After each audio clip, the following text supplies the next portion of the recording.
খুবই পরিচিত একটা ব্যান্ড অনেকেরই, লিঙ্কিং পার্কের এই নামে গান আছে আর কি, যে ডিভিলের সাথে, ঠিক আছে, নামটা নিচ্ছে না আর কি, বাট এই নামেই আছে এবং ওদের মেজরিটি লিরিক্স এরকম থাকে। সেখানে আসলে একটা মিউজিক্যাল ব্যান্ড পিক করে লাভ নাই, সব মিউজিক্যাল ব্যান্ড আর কি।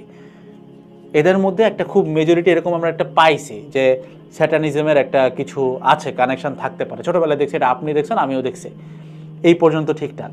এখন আমি যদি আজকে সব কিছু নষ্ট করে দিই, আমি যদি আজকে আপনাকে বলে যে ভাই আপনি ভাই যা দেখছিলেন বা আমি যেটা দেখছিলাম বা যে ভিডিওগুলো দেখছিলাম এটা সত্য, অর্থাৎ অর্থাৎ এটার পিছনে ঘুরায় ফিরায় স্যাটানিজম আছে, আপনি কি অবাক হবেন? কারণ আমি জানি অনেক মুসলিম ভাই ব্রাদার আছে যারা বিভিন্ন প্রকারের এক্সকিউজ দেয় যে না ভাই মিউজিক তো হালাল, মিউজিক শোনা যাবে। আগে বলতেছি জিনিসটা একটু বুঝেন, ইসলামের লটা একটু আমরা বোঝার চেষ্টা করি। অনেক একটা লজিক দেয় যে ভাই কোরআনে তো সরাসরি মিউজিককে হারাম করে নাই। আসলে এই জিনিসটা পুরোপুরি লজিক্যাল না, কারণ কোরআন শরীফে যদি এক্স্যাক্টলি সব কিছু লাইনে লিখে রাখতো তাহলে তো সমস্যা, তাহলে তো সবাই বুঝতো, তাই না? তাহলে তো কেউ স্টাডি করতো না, রিসার্চ করতো না। আপনি যদি কোরআনের তাফসির দেখেন তখন আপনি বুঝবেন যে ওয়াই মিউজিক ইজ হারাম। মানে জিনিসটা না, মানে জ্ঞানমূলক প্রশ্ন না, অর্থাৎ হ্যাঁ না এরকম প্রশ্ন না, জিনিসটা এক্সপ্লেইনেবল, অর্থাৎ ভিতরে উত্তরটা আছে গেল কোরআনিক ব্যাপারটা।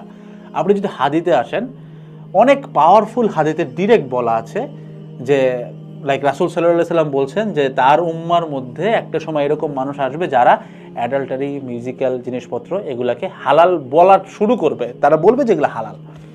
সো এখান থেকে আমরা একটা হিন্টস পাইলাম মিউজিক হারাম।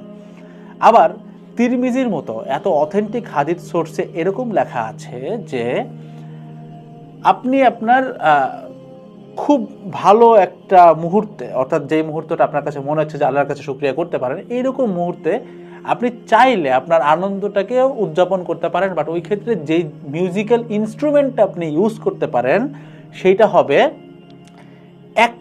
এক সাইডের, মানে এক সাইডে খালি আপনার হচ্ছে গিয়ে ওই চামড়াটা থাকবে আর কি, তবলার মতো, নিচে কিছু থাকবে না, এবং এটা এক হাতের হবে, আপনি হাতের তালু দিয়ে বাজাইতে পারবেন, এতটুকু জিনিসপত্র খালি হালাল।